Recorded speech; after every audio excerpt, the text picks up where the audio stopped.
మిత్రులు మహేష్ కుమార్ గౌడ్ గారిని, మరో సహచర మంత్రివర్గ సభ్యులు అడ్లూరి లక్ష్మణ్ గారిని, స్థానిక పార్లమెంట్ సభ్యులు బలరాం నాయక్ గారిని, శాసనసభ విప్ డాక్టర్ రామచందర్ నాయక్ గారిని, మందుల శామ్యుల్ గారిని, రాజ్యసభ సభ్యులు సోదరులు వేం నరేందర్ రెడ్డి గారిని, ఇతర ముఖ్యమైన నాయకులను, జిల్లా కలెక్టరు, అదేవిధంగా వారి సిబ్బంది, జిల్లా ఎస్పీ గారు, వారి పోలీసు సిబ్బందితో పాటు ప్రాణ సమానులైన ములుగు జిల్లా మా సోదరులందరూ ఇక్కడికి వేలాదిగా తరలి వచ్చి ఈరోజు ఈ కార్యక్రమంలో పాల్గొన్నందుకు మీ అందరికీ మనస్ఫూర్తిగా ధన్యవాదాలు, కృతజ్ఞతలు తెలియజేస్తున్న మిత్రులారా, ఆనాడు పిసిసి అధ్యక్షుడిగా పాదయాత్ర మొదలు పెట్టాలి, ప్రజల సమస్యలు తెలుసుకోవాలి, సమస్యల్లో ఉన్న ప్రజలకు ఒక భరోసా విశ్వాసాన్ని కల్పించాలి, ఇందిరమ్మ రాజ్యం వస్తుంది, దళితులు గిరిజనులు ఆదివాసీలకు మేలు జరుగుతుంది అని పాదయాత్ర మొదలు పెట్టాలని ఆనాడు పార్టీ నిర్ణయించింది. వివిధ ప్రాంతాల ప్రతిపాదనలు వచ్చినాయి. తూర్పున ఆదిలాబాదు భద్రాచలం కానీ, లేకపోతే నా సొంత జిల్లా అలంపూర్ అచ్చంపేట కానీ వివిధ ప్రాంతాల నుంచి పాదయాత్ర మొదలు పెట్టాలని ఎంతోమంది అభిమానంతో సూచన చేసినా మేమందరం నిర్ణయించుకొని వేం నరేందర్ రెడ్డి గారు ఇతర నాయకులు అందరం కూర్చొని సమాలోచన చేసి మన ఇంటి ఆడబడుచైన సీతక్క ములుగు సమ్మక్క సారలమ్మ ఆశీర్వాదం తీసుకొని ఈ ప్రాంతం నుంచి పాదయాత్ర మొదలు పెడితే ఇక మనకు తిరుగు ఉండదు, తప్పకుండా పేదల రాజ్యం వస్తుందని ఆనాడు పెద్దలు సూచించడంతో ఈ జిల్లా ఈ ప్రాంతంలోనే పోరాటానికి పౌరుషానికి మారు పేరైన సమ్మక్క సారలమ్మను దర్శించుకొని అక్కడి నుంచే మొట్టమొదటి అడుగు పాదయాత్రని ఇక్కడి నుంచే మొదలుపెట్టడం జరిగింది. ఇక అక్కడి నుంచి వెనుదిరిగి చూడలేదు. రాష్ట్రం నలుమూలలా ప్రజల దగ్గరికి వెళ్ళినాం, ప్రతి గూడానికి ప్రతి గుండెకు చేరినాం, ప్రతి తలుపు తట్టినాం, ప్రతి పేదవాడిని కలిసినాం, వాళ్ళ సమస్యలు తెలుసుకున్నాం, వాళ్ళ సమస్యలకు పరిష్కారం ఇస్తామనే ఒక భరోసాను కల్పించినాం. ఆ భరోసాతో ఈనాడు తెలంగాణ రాష్ట్రంలో 4 కోట్ల మంది ప్రజలు ఆశీర్వదించి ప్రజాపాలన ఇందిరమ్మ పరిపాలనను ఈనాడు తెలంగాణ రాష్ట్రంలో ఏర్పాటు చేయడం జరిగింది. ఈ సందర్భంగా ఒక అంశాన్ని మీకు గుర్తు చేయదలుచుకున్నా. ఆనాడు సమ్మక్క సారలమ్మ మీ సమస్యల మీద కొట్లాడినరు. ఈ దండకారణ్యం ఈ అడవి ప్రాంతంలో అన్నలు మీ సమస్యల మీద కొట్లాడినరు. ఈనాడు మా అక్క మీకు నాయకురాలై మీ సమస్యల్ని పరిష్కరించే నాయకురాలుగా సీతక్క ఈరోజు ఆ అడవుల్లో నుంచే వచ్చి ఈరోజు రాష్ట్ర ప్రభుత్వంలో మంత్రిగా బాధ్యతలు చేపట్టి ఒకటొకటిగా మీ సమస్యల్ని పరిష్కరించుకుంటూ ముందుకు పోతున్నది. కోట్లాది మంది దక్షిణ కుంభమేళా స్థాయిలో సమ్మక్క సారలమ్మ జాతర నిర్వహించుకుంటుంటే ఒక అనాథ దేవాలయంగా, లేకపోతే అడవి దేవాలయంగా, ప్రకృతి వనాలతో ఉన్న దేవాలయ దేవతలని ఆనాటి ప్రభుత్వాలు తెలంగాణ రాష్ట్రంలో నిర్లక్ష్యం చేసినాయి. అందుకే ఆనాడు పాదయాత్ర సందర్భంగా ప్రభుత్వం వచ్చిన తర్వాత ప్రపంచాన్ని ఆకర్షించే విధంగా సమ్మక్క సారలమ్మ దేవాలయాన్ని, ప్రకృతి దేవాలయాన్ని, వన దేవతలను పూజించుకునే విధంగా ఏర్పాటు చేస్తామన్నాం. ఈనాడు నాకు సంపూర్ణమైన విశ్వాసం, నమ్మకం కలిగింది. ఈరోజు పర్యటన ద్వారా మా మిత్రుడు పొంగులేటి శ్రీనివాసరెడ్డి గారు, సీతక్క అహర్నిశలు కృషి చేసి మా అడ్లూరి లక్ష్మణ్ గారి సహకారంతో అద్భుతమైన దేవాలయాన్ని, ఒక రామప్ప దేవాలయం, ఒక 1000 స్తంభాల గుడితో పోటీ పడే విధంగా ఈనాడు సమ్మక్క సారలమ్మ దేవాలయాన్ని పూర్తి చేసుకున్నారు. మనస్ఫూర్తిగా వారికి నేను అభినందనలు తెలియజేస్తున్నా. మిత్రులారా, ఈరోజు ఈ ప్రభుత్వంలో మీరు చూడండి, రైతుల విషయంలో కావచ్చు, మాడపడుచుల విషయంలో కావచ్చు, నిరుద్యోగ విద్యార్థుల నిరుద్యోగ యువకులు విద్యార్థుల విషయంలో కావచ్చు ఈ ప్రభుత్వం ఒక పక్కా ప్రణాళికతో ముందుకు వెళ్తుంది. ఈ ప్రాంతాలను అభివృద్ధి చేయాలని మీకు నీళ్లు గోదావరి పక్కన పోతున్న ములుగు ప్రాంతానికి నీళ్లు లేవంటే సాగునీటి ప్రాజెక్టుల నిధులు ఇవ్వడమే కాకుండా కేవలం జీవోలలో కలెక్టరేట్ ప్రకటించి కార్యాలయాన్ని నిర్మించకపోతే ఈనాడు ఒక అద్భుతమైన కార్యాలయాన్ని ఇక్కడ నిర్మించుకున్నాం.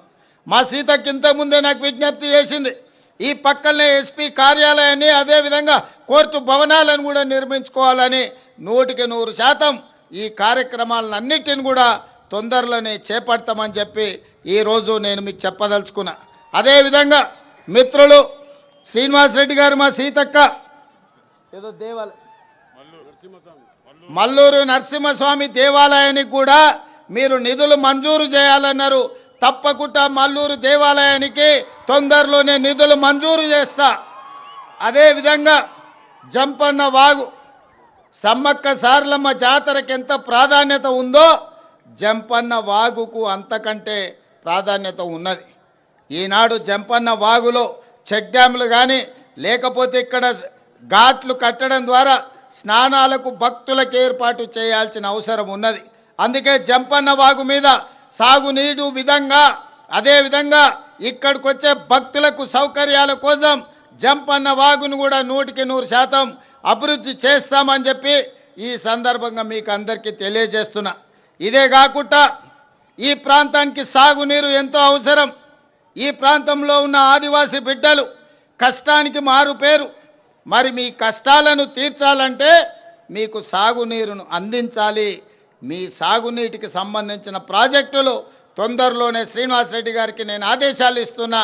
ప్రత్యేక సమీక్ష చేసి ఈ ప్రాంత అభివృద్ధి కోసం ఏమేమి నిధులు కావాలనో సమ్మక్క సారలమ్మ దేవాలయ చుట్టుపక్కల పర్యాటక క్షేత్రంగా ఏ విధంగా అభివృద్ధి చేయాలనో ఈ ములుగు జిల్లాలో సాగునీటి ప్రాజెక్టులకు ఏ విధంగా నిధులు మంజూరు చేయాలనో అదేవిధంగా యంగ్ ఇండియా ఇంటిగ్రేటెడ్ రెసిడెన్షియల్ స్కూలే కాదు అడ్వాన్స్ టెక్నాలజీ సెంటర్లే కాదు భవిష్యత్తులో ఇంకా సాంకేతిక పరమైన విద్యను నేర్పడానికి ఈ ప్రాంత నిరుద్యోగ యువకుల కోసము ఏమి కావాలన్నా నిధులు మంజూరు చేద్దాం.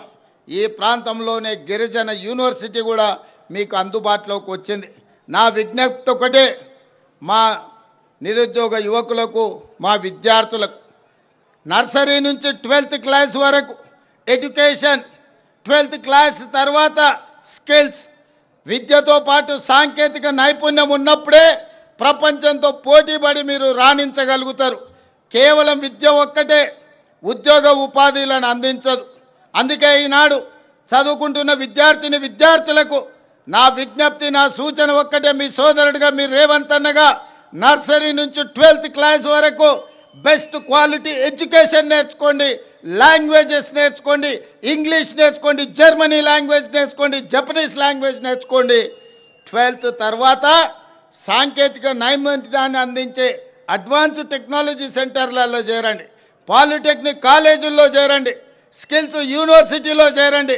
ప్రపంచమే మీకు ఎర్ర తివాచి వేసి స్వాగతం పలుకుతుంది. ప్రపంచ నలుమూలల మీకు ఉద్యోగ ఉపాధి అవకాశాలు వస్తాయి. అందుకే మీ ఫోకస్ మార్చండి. అమెరికాతో పాటు జర్మనీ, జపాన్, సౌత్ కొరియా లాంటి దేశాలలో ఈరోజు మనకు లక్షలాది ఉద్యోగ ఉపాధి అవకాశాలు ఉన్నాయి. దానికోసం సంసిద్ధులు కండి.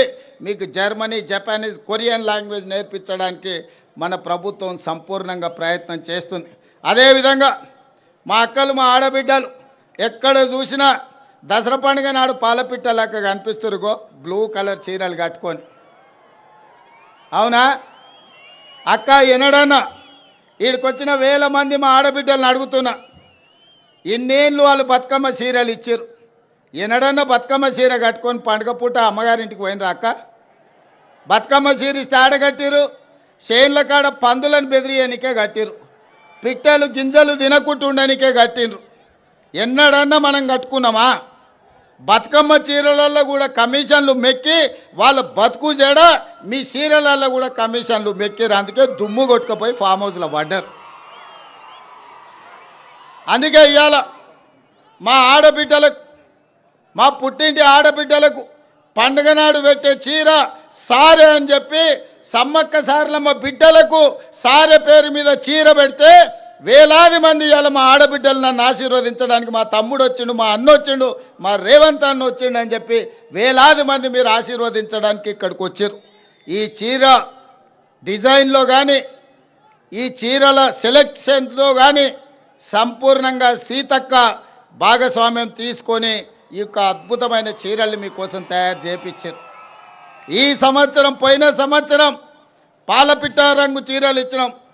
ఈసారి చిలకపచ్చ చీరల్ని ఈసారి డిసెంబర్లో మా అక్కలకు పంపించబోతున్న సారే కింద.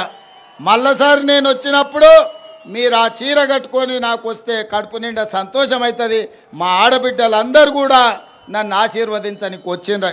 మీరు అండగా నిలబడండి, మీ సమస్యలన్నిటిని పరిష్కరిస్తా. ఒక పక్కన రక్తం పంచుకొని పుట్టకపోయినా మా సీతక్కను ఇంటి ఆడబిడ్డ కింద నేను చూస్తున్నా. ఇంకో పక్కన ఇంకొకడు ఉన్నాడు, రక్తం పంచుకొని తొడబుట్టిన ఆడబిడ్డను కూడా ఆస్తిలో భాగం ఇవ్వాల్సి వస్తుందని ఇంట్లోకెళ్ళి బయటికి మెడలు పట్టి దొబ్బిండు. ఇంత దుర్మార్గం ఉన్నది. సొంత చెల్లెలకే న్యాయం చేయలేనోడు తెలంగాణ రాష్ట్రంలో 2 కోట్ల మంది ఆడబిడ్డలకు న్యాయం చేస్తాడా?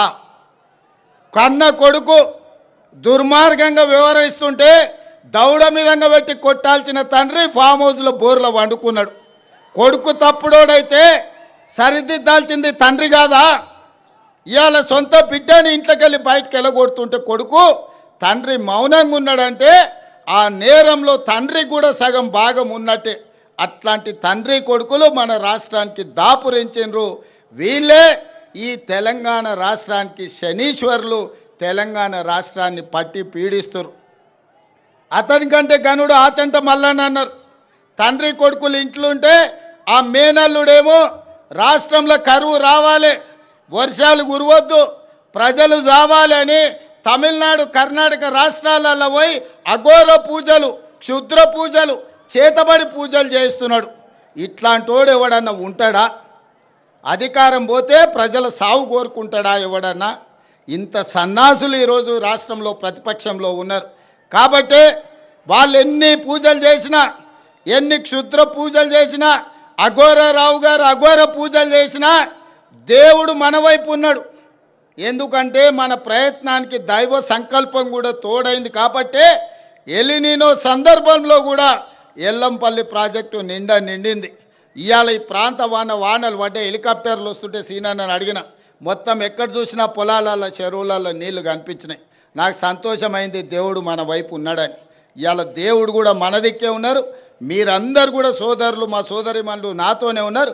మంచి పరిపాలనను అందించుకుందాం, పాడి పంటలు పండించుకుందాం, తెలంగాణ రాష్ట్రాన్ని సుభిక్షంగా పరిపాలన చేసుకుందాం, మన రాష్ట్రాన్ని మనమే బాగు చేసుకొని మన రాష్ట్రాన్ని మనమే అభివృద్ధి పదం వైపు నడిపించుకుందామని తెలియజేస్తూ మీ అందరి దగ్గర సెలవు తీసుకుంటున్నా.